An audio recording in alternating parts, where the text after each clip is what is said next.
Good day po muli mga kawoods. Welcome ulit dito kay Tre. Mga gawain naman walang magawa. Ayan po mga kawoods. In-unbox na lang po natin yung pangalawang poste natin na nagawa. At ayan po, 24 hours pa lang siyang nagagawa. Ayan po, no? So maganda yung kanyang pagkaka-finish. Ano po? So ibig sabihin yan po ay nasa tamang timplada. Ayan po, magmula po sa ilalim hanggang doon po sa taas, diretso po yung bakal niyan, wala pong bali. Makikita po natin yan doon sa mga una nating video at kumpleto po ang kanyang stirrups. Ayan po mga kawoods, ano?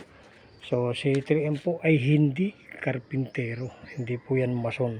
Pero base lang po sa mga tanong-tanong sa mga napapanood sa mga karpintero na dating gumagawa dito sa area ni 3M, sa mga kapitbahay, nag-uusisa po, no?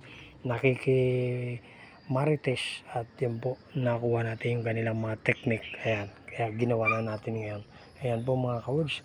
At ito naman yung ating mga improvised clamps. Yan po, no? So gamit na gamit. So dito po sa ating nagawang dalawa, una, ito po yung una, ito po yung pangalawa. So meron pa po tayong apat. Uunahin pa lang po muna natin yung apat na kanto. So meron pa pong dalawa, tapos ihuli na po natin yung gitna. Yan po mga kawoods. Maraming salamat po sa inyong panonood. Huwag po kayong mag-alala, yan po ay libilado, diretso diretso po yan mga kawoods. At si 3M naman po ay nakakatapos ng isang project na wala pong hinihiram na kagamitan.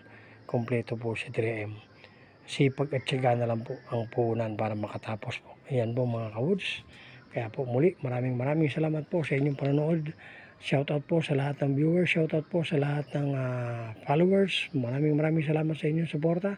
Patnubayan kayo ng ating Panginoong Diyos sa araw-araw at huwag kakalimutang magpasalamat sa lahat ng biyayang binibigay.